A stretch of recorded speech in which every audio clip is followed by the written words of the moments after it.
നിയമാവർത്തനം അധ്യായം 24. വിവാഹമോചനം.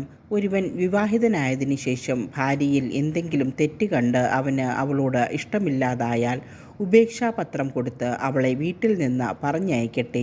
അവൻ്റെ വീട്ടിൽ നിന്ന് പോയതിനു ശേഷം അവൾ വീണ്ടും വിവാഹിതയാകുന്നു എന്നിരിക്കട്ടെ. രണ്ടാമത്തെ ഭർത്താവ് അവളെ വെറുത്ത് ഉപേക്ഷാപത്രം കൊടുത്ത് വീട്ടിൽ നിന്ന് പറഞ്ഞയക്കുകയോ അവൻ മരിച്ചു പോവുകയോ ചെയ്താൽ അവളെ ആദ്യം ഉപേക്ഷിച്ച ഭർത്താവിന് അശുദ്ധയായി തീർന്ന അവളെ വീണ്ടും പരിഗ്രഹിച്ചുകൂടാ. അത് കർത്താവിന് നിന്ദ്യമാണ്. നിന്റെ ദൈവമായ കർത്താവ് നിനക്ക് അവകാശമായി തരുന്ന ദേശം നീ മലിനമാക്കരുത്. വിവിധ നിയമങ്ങൾ. പുതുതായി വിവാഹം ചെയ്ത പുരുഷനെ സൈനിക സേവനത്തിനോ മറ്റെന്തെങ്കിലും പൊതുപ്രവർത്തനത്തിനോ നിയോഗിക്കരുത്. അവൻ 1 വർഷം വീട്ടിൽ ഭാര്യയോടൊന്നിച്ച് സന്തോഷപൂർവ്വം വസിക്കട്ടെ.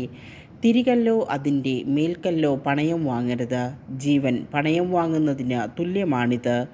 ആരെങ്കിലും തൻ്റെ ഇസ്രായേല്യ സഹോദരനെ മോഷ്ടിച്ച് അടിമയാക്കുകയോ വിൽക്കുകയോ ചെയ്താൽ അവനെ വധിക്കണം. അങ്ങനെ നിങ്ങളുടെ ഇടയിൽ നിന്ന് ആ തിന്മ നീക്കിക്കളയണം. കുഷ്ഠം ബാധിച്ചാൽ ലേവ്യപുരോഹിതർ നിർദ്ദേശിക്കുന്നത് പോലെ ചെയ്യണം. ഞാൻ അവരോട് കൽപ്പിച്ചിട്ടുള്ളതെല്ലാം നിങ്ങൾ ശ്രദ്ധാപൂർവം അനുസരിക്കണം. നിങ്ങൾ ഈജിപ്തിൽ നിന്ന് പോരുന്ന വഴിക്ക് നിങ്ങളുടെ ദൈവമായ കർത്താവ് മിരിയാമിനോട് ചെയ്തത് ഓർത്തുകൊള്ളുക. കൂട്ടുകാരന് വായ്പ കൊടുക്കുമ്പോൾ പണയം വാങ്ങാൻ അവൻ്റെ വീട്ടിനകത്ത് കടക്കരുത്. നീ പുറത്തു നിൽക്കണം. വായ്പ വാങ്ങുന്നവൻ പണയം നിന്റെ അടുത്ത് കൊണ്ടുവരട്ടെ. അവൻ ദരിദ്രനാണെങ്കിൽ പണയം വെച്ച വസ്ത്രം രാത്രിയിൽ നീ കൈവശം വയ്ക്കരുത്.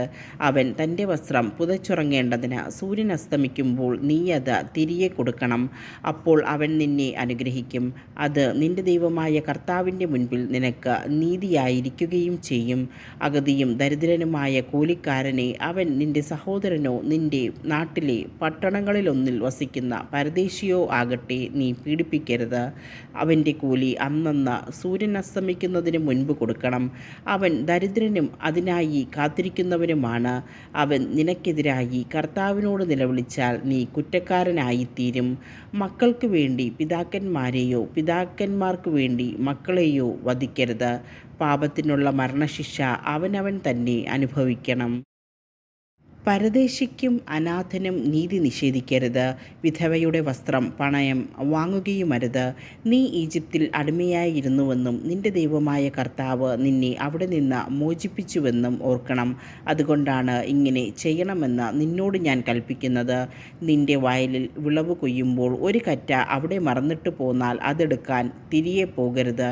നിന്റെ ദൈവമായ കർത്താവ് നിന്റെ സകല പ്രവൃത്തിയിലും നിന്നെ അനുഗ്രഹിക്കേണ്ടതിന് അത് പരദേശിക്കും അനാഥനും വിധവയ്ക്കും ഉള്ളതായിരിക്കട്ടെ. ഒലിവ് മരത്തിൻ്റെ ഫലം തല്ലിക്കൊഴിക്കുമ്പോൾ കൊമ്പുകളിൽ ശേഷിക്കുന്നത് പറിക്കരുത്. അത് പരദേശിക്കും വിധവയ്ക്കും അനാഥനും ഉള്ളതാണ്. മുന്തിരിത്തോട്ടത്തിലെ പഴം ശേഖരിക്കുമ്പോൾ കാല പെറുക്കരുത്. അത് പരദേശിക്കും അനാഥനും വിധവയ്ക്കും ഉള്ളതാണ്.